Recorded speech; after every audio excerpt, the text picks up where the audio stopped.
Good morning guys. So today is day 2. Actually ito yung first full day pa lang namin dito sa Hong Kong kasi kahapon yung day 1. Hapon na yung flight namin from Manila and gabi na kami dumating dito. So today is 5:35 AM. Magngongongping kami ngayon and bahala na yung mga susunod pang gala after kasi ayoko rin naman masyadong alam mo yun, yung jump pack yung buong araw kasi nakakapagod din. Kagabi pa lang napagod na sila maglakad. So, magpe-prepare lang ako. Nagpe-prepare na si Mama tsaka si Thea for gala today. Pero magpapaload muna kami sa 7-Eleven for octopus card kasi nakakuha kami ng octopus card. Bumili ko actually ng octopus card for myself. Yung tourist octopus card. Loaded na siya with 50 pesos. Kaya yun yung binili ko. I suggest if ayaw niya ng hassle ng ibabalik pa yung mga gamit sa airport before kayo bumalik ng Philippines. Bumili na lang kayo ng octopus card, yung tourist octopus card, 50 pesos, ay 50 Hong Kong dollar yung laman niya. Good na rin yun for if you're going to the city na from airport. Gusto na lang kayo sa city mag-load. So, ayun. Tapos, dito sa hotel na kinuha ko, merong complimentary na 2 octopus card. Tourist octopus card din siya. And may load na rin siya. So, sulit na din kasi nakamura na kami sa hotel. Plus, merong complimentary octopus card. So, meron na silang nagamit na 2. Hindi na ako bumili ng separate. So, isa na lang yung binili ko for myself. Ayun, dumaan ako sa Circle K to ask for yung Mickey Mouse na hand na octopus. Pero wala daw dun sa dinaanan namin. I'm not sure. Pero gusto ko kasi makakuha for souvenir din for myself. Tsaka reusable naman siya. Pwede mo siyang gamitin ulit pagbalik mo dito. In case, diba, bumalik. So, ayun. Prep lang ako, guys. And, alis na kami inapit. Hey, guys. So, nasa labas na kami. And, punta kami munang 7-Eleven for load ng octopus card. Kasi 50 lang yung laman nun for kapag binili mo siya. And then, kailangan namin magpa-load kahit 100 each para dun sa travel namin today. Kasi mahirap na yung biglang maubusan ng load kasi maghahanap ka ng 7-Eleven. So, ayan. Punta lang kaming 7-Eleven to load the octopus card. Then, diretso na kami ng MTR station. Yung hotel pala, by the way, guys, malapit siya sa Prince Edward MTR station. So, hindi na rin kayo masyadong maliligaw. Basta use Google Maps or City Mapper. Sobrang helpful siya.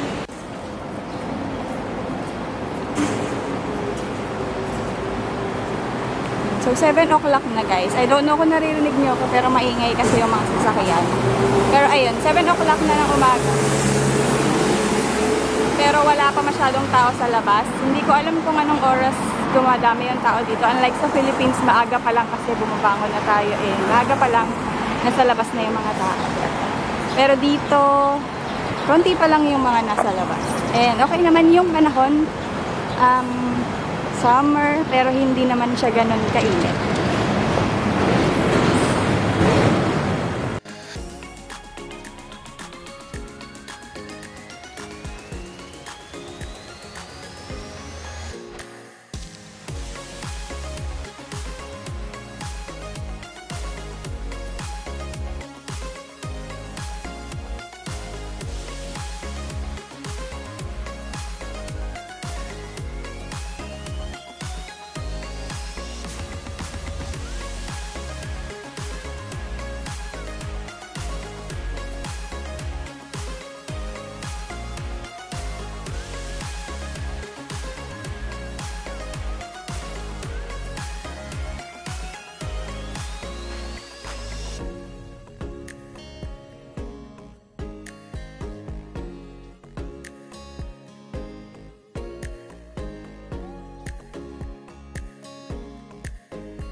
Hello! So, bumalik muna kami ng hotel after ng Ngongping 360. Naggala kami sa Ngongping Village. So, medyo maraming lakad yun. So, marami rin kami activities na ginawa doon. And then, bumaba ka. Pag after namin na bumaba na kami sa Citygate outlet, tumingin lang ako ng shoes. Kasi nga, mura daw yung shoes dito. And yes, guys, ang mura niya. Kasi yung New Balance actually, na gusto kong shoes dito is worth around 6,000 to 7,000 pesos. Pero nabili ko siya dito ng 2,500. Ganon. So, bali dalawang shoes yung nabili ko. Yung isa is gift ko kay hubby kasi dumaan na yung birthday niya nang hindi pa ako nakakapag-gift. So, ayun, bumili na lang ako dito. And New Balance talaga kasi yung gusto namin shoes. So, dalawang pairs yung nabili ko. Isa sa kanya, isa sa akin. And 5,000 plus lang yung binayaran ko in pesos na yun, guys. And tumatanggap sila ng Mastercard or Visa card if you are not paying cash. So, ayun. I-haul ko na lang siguro yung mga napamili ko sa separate videos kasi gulo-gulo pa yung mga ibang pinamili namin. Pati yung mga ibang pasalubong sa mga kapatid ko, tsaka dun sa mga pamangkin ko. So, ayun, nakabili na din kami. Pero konti pa lang. And, ayun, medyo napagod lang sa dami ng lakad. Kaya, pahinga muna. Maaga pa naman. 5 o'clock pa lang. So, bababa kami ulit for dinner. Pero bumili kami ng mga bread dito. Okay naman yung price ng bread. Huwag mo na nga lang i-convert sa peso.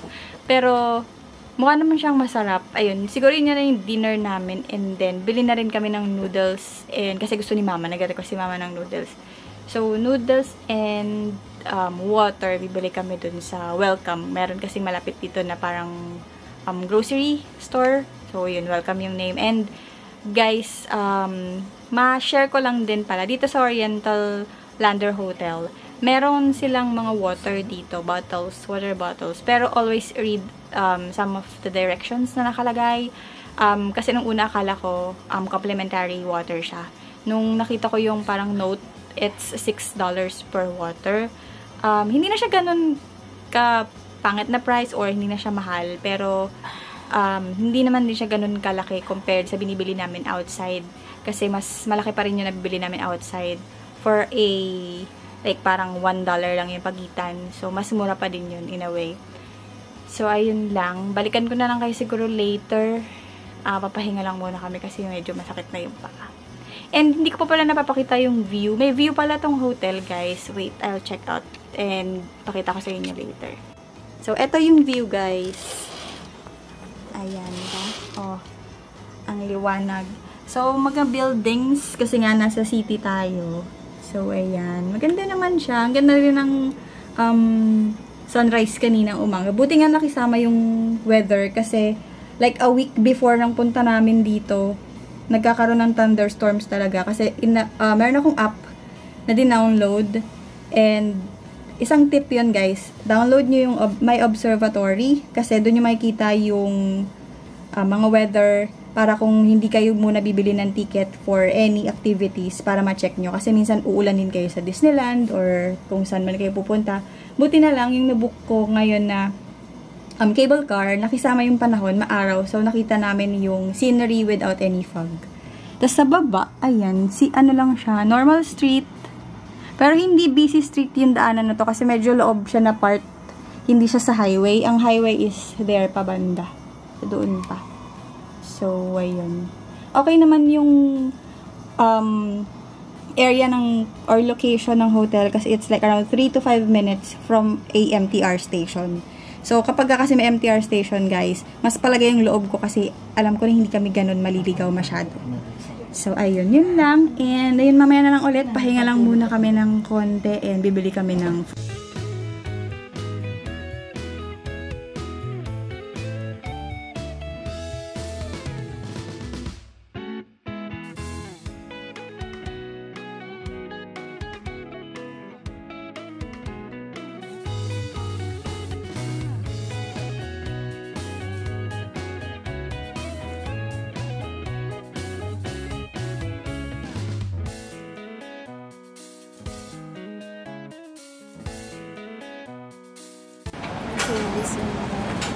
Uy, ganda. Saan ka dyan? Ganda yan.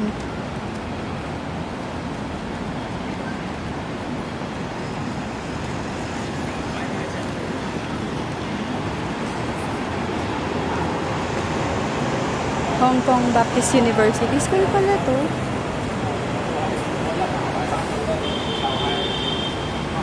Ganda ng school nila, ano? Guarded.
Ayan, so we're back in the hotel. Bumaba kami after mga 1.5 hour na pahinga from Buda kanina.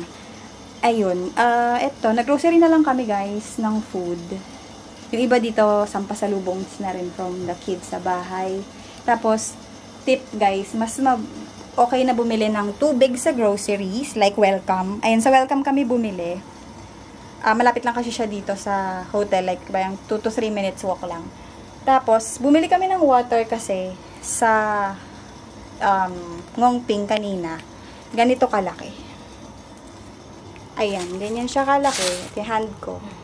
It's 1.5 liters. And ang presyo nito is 7 Hong Kong dollars lang. Isa. So, bumili kami ng 3 bote para magno-noodles din kasi kami. Tapos, so, 3 nito is 21. Meron ka ng 4.5 liters na water. Pero dun sa binila namin kanina na sa Buda, dun sa Ngongping na tubig, yung ganito kalaki is 24 Hong Kong dollars. So, I suggest, kung makakapagbaon naman kayo ng tubig, kapag pupunta kayo sa Ngongping, I suggest magbaon na lang kayo ng water. Kasi, ang mahal ng water sa kanila, guys. Tatlong ulit ng presyo nang nabili namin yung isang ganito dun sa taas. So, ayun lang. Balikan ko na lang kayo later. Magpapahinga lang kami. Na-share ko lang pati yung groceries. All of this, isang plastic bag siya ng noodles and mga biscuits. And some drinks na din.